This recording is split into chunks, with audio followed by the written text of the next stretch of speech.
Good morning, everyone. I ended the meditation a few minutes early because Victor is speaking today. And we know how he can go on and on and on. I get very excited by the Dharma. And also, of course, today is a very special day, very exciting. I know there's lots of speculation and rumors, but I just want you to know that National Hug a Tall Person Day is accepted by many Buddhist communities. I don't know what you were thinking of. But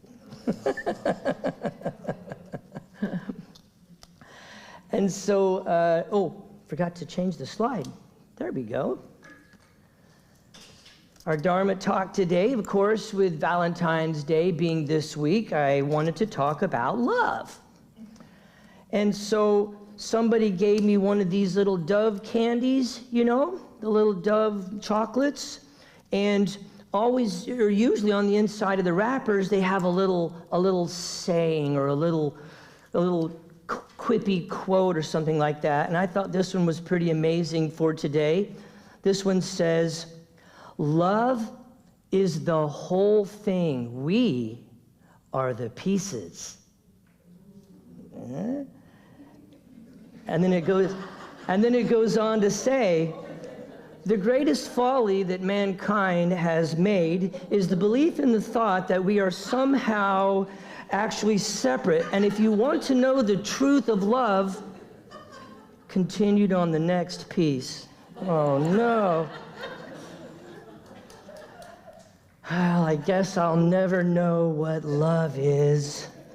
Certainly not if I'm looking for it inside a big bag of chocolates, right? So, and I missed my opportunity to say hello to everyone joining us from all around the world. So glad that you guys are with us and joining us for today's talk. So we are the many faces of love. We are the many ways that love expresses itself. They are innumerable. Love is the natural order. It's like gravity. It is a mysterious force that ties all things together. And the vastness of the sky, of the universe, is equaled only by the vastness of the heart. And so, with practice, our love can be our home, where we live, which is why metta, such as the opening chant, metta, or in the Buddhist practice, or in Pali, metta is loving kindness, sometimes just simply attributed to love. It's why metta is one of the divine abodes, an abode being a house or a place where you live. And so that is why it is known as one of the four divine abodes.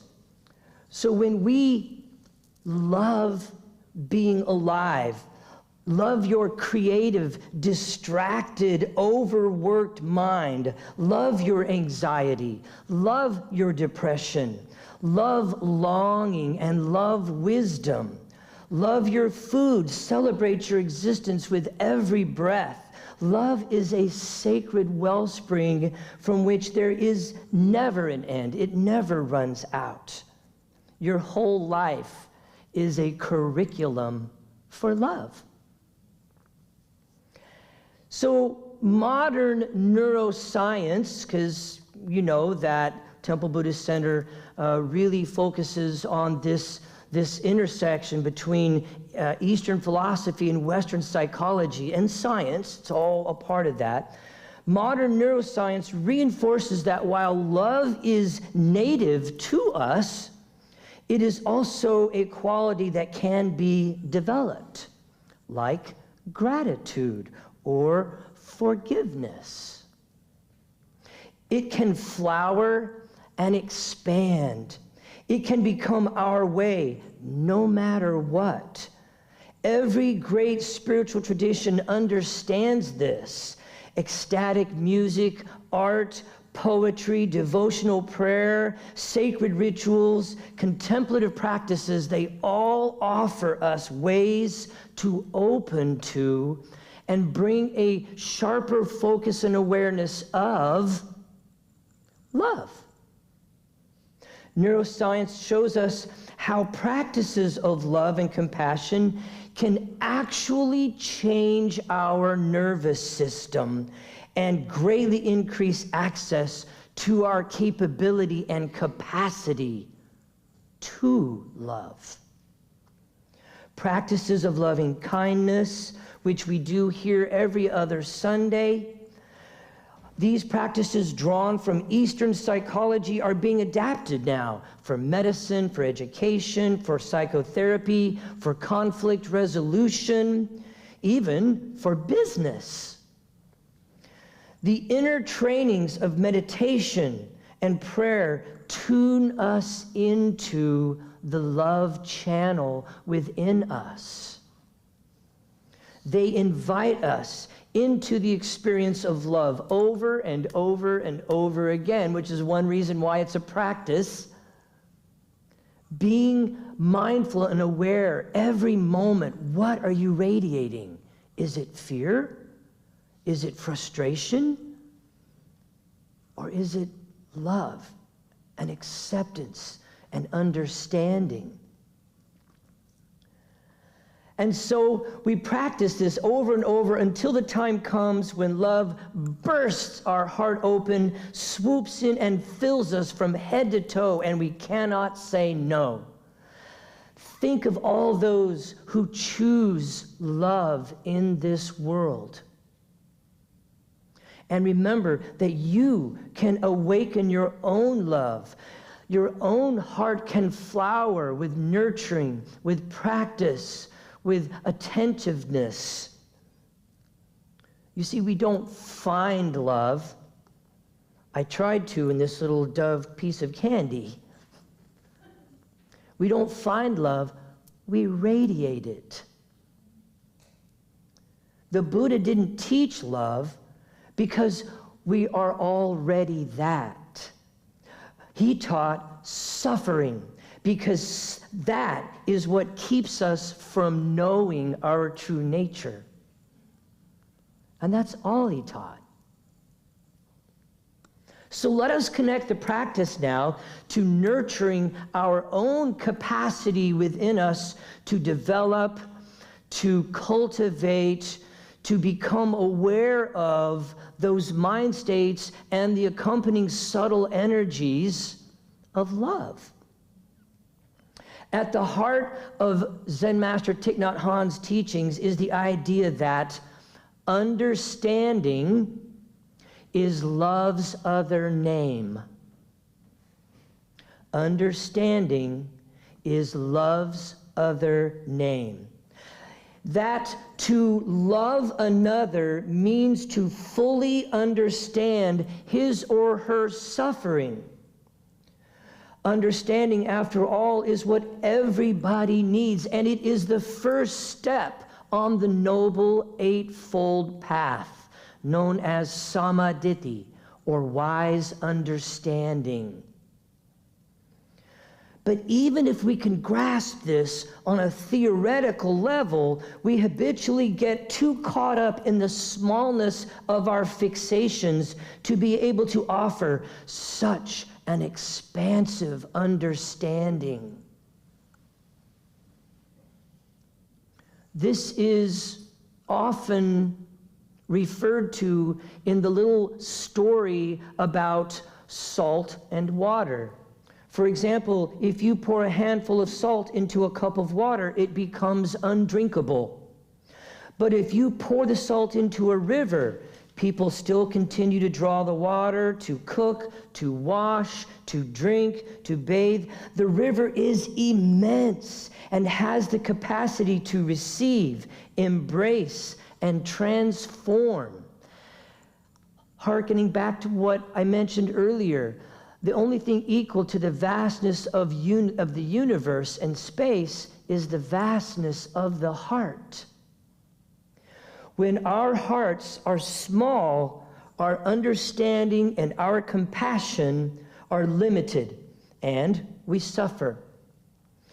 We can't accept or tolerate others and their shortcomings, and we demand that they change, that they are somehow different or fall in line.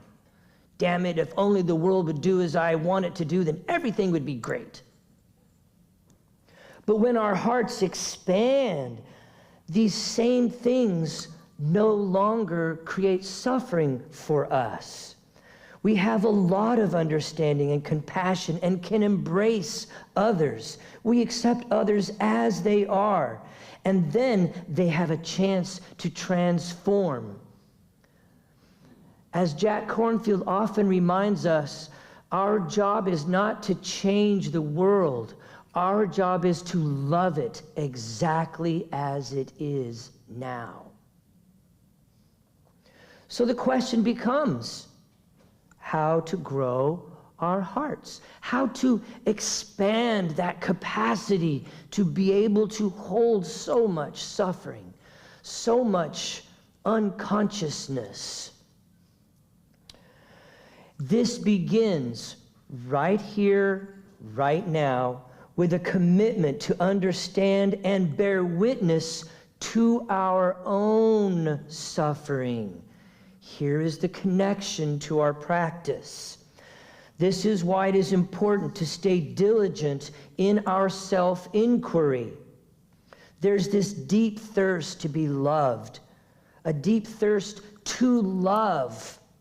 It is very natural, but because we feel empty, we try to find an object of our love, something out there to focus it on, or something out there that's going to give it to us. Sometimes we have not had the time to understand ourselves yet.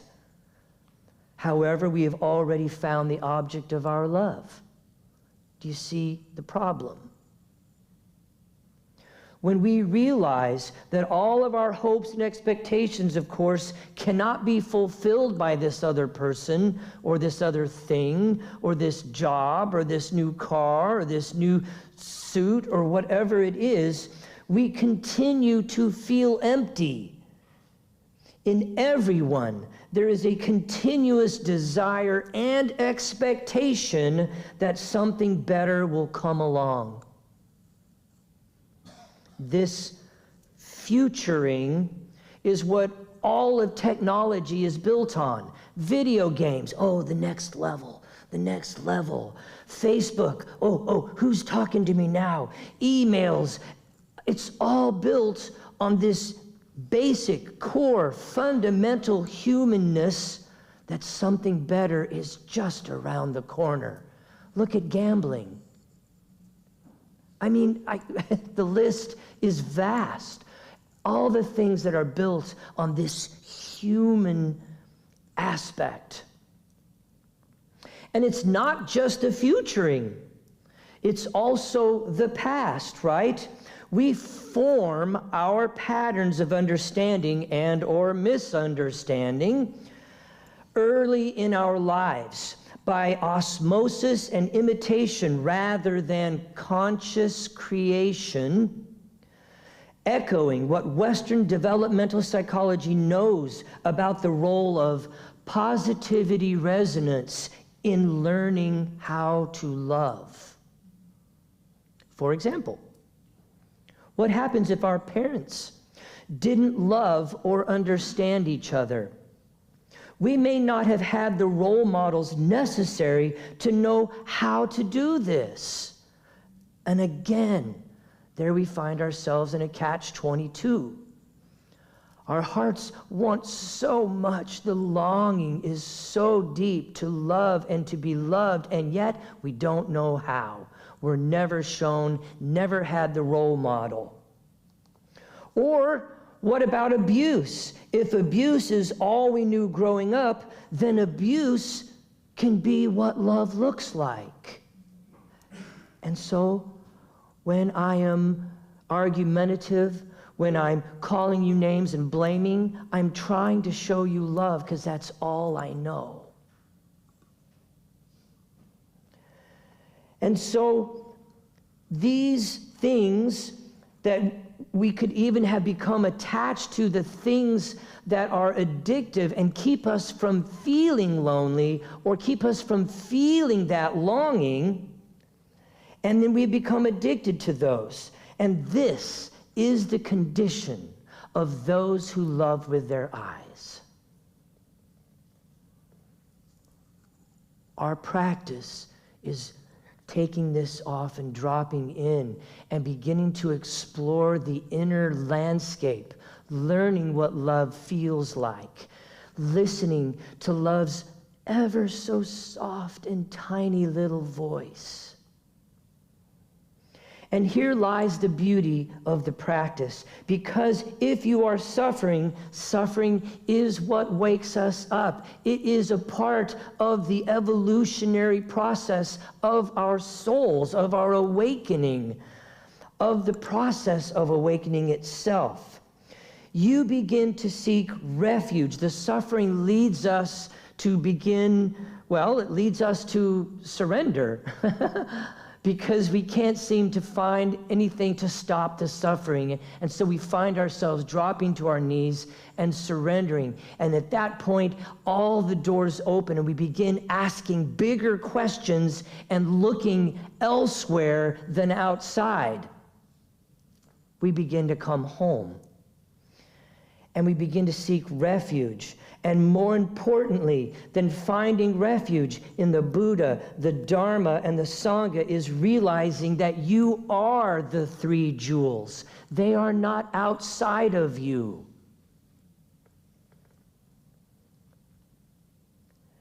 You begin to cultivate awareness through the practice, and then suffering begins to transform. It's not that we're getting rid of it. You can't. It's a part of the human experience. But we can transform suffering. Longing is seen as the expression of form to awaken our hearts, to know love, to know our own true nature. That longing is the proof that there is something out there that is greater than ourselves. Eckhart Tolle reminds us that we only know day because of night. We only know hot because of cold. We only know pain because we know joy and not pain. And then he drops the bomb. And we only know mortality because something in us is not mortal. That divine spark, so to speak. And as we begin to transform suffering, longing becomes an understanding, a wise understanding of the human condition. And it becomes every time you feel that longing, there's your proof. What more do you need? As we transform suffering, disappointment is transformed into awareness that we have been seeing our partner or even ourselves in an unrealistic way and have been cultivating judgment, possibly even keeping score. Resonate? As we cultivate and transform suffering, frustration is transformed into an understanding that we are trying to make ourselves or our partner different, or expecting love in some other form or to be a certain way. I always thought that those love languages were interesting. I don't know how many of you guys have ever read about love languages, how some people express love through service, and some people express love through language, and some people express love. I always thought that was very interesting. So this frustration that we have, we realize, and of course we always want to focus it out there, right? It's always them, they're doing this, the villains, the victims, the whole melodrama keeps replaying every time. But as we learn to transform frustration, we see that we're wanting things to be different. That's the disease of the mind. The mind is expecting love to come in a certain way. And if it doesn't come like that, I don't even recognize it. I'm just waiting for this. and this never comes. You're being showered with it in 25 different ways, but you can only see it because it looks like a Dove chocolate. Loneliness becomes transformed as our heart flowers, and it becomes a lighthouse guiding us back home. It is not so much a disconnect from other people as it is a disconnection from ourselves, from our own light, our own internal home. And what we have not yet realized when we are caught up in all the thoughts about loneliness, whether I'm worthy, not worthy, whether I'm wearing the wrong cologne or the right cologne, whether I'm hanging out with the wrong people, the right people, we're all caught up in that. We are unable to be aware that I can be filled up with my own light and no longer be lonely and simultaneously feel sadness over not having a partner. There's that expansion, can hold it all and so much more. Awareness unties every knot we have. Awareness is what brings the realization that you have taken some neutral experience and made it personal. Awareness, or sati in the language of the Buddha, is where we begin to see how we create separation. And as we stop trying to connect, we find union.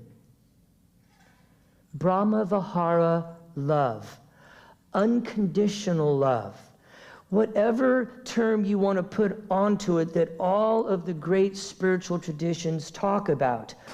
The puzzle pieces are no less the puzzle just because they are scattered. Love is the whole thing. We are the pieces. And I want to close by sharing this poem with you by the great Sufi poet Rumi. And it's called Love Dogs.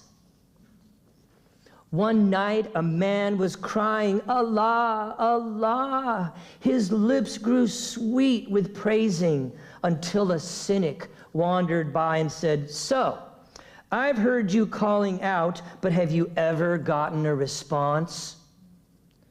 The man had no answer to that. And so he quit calling out the name of Allah, he quit praising, and he fell into a confused sleep. He dreamed that he saw Kidder, the guide of souls, who then asked him, why did you stop praising? And the man responded, because I never heard anything back. Oh, my child, this longing you express is the return message. I answered you every time. The grief you cry out from draws you toward union. Your pure sadness that wants help is the secret cup from which you must drink. Listen to the moan of a dog for its master. That whining is the connection. There are love dogs that no one knows the name of. Give your life to be one of them.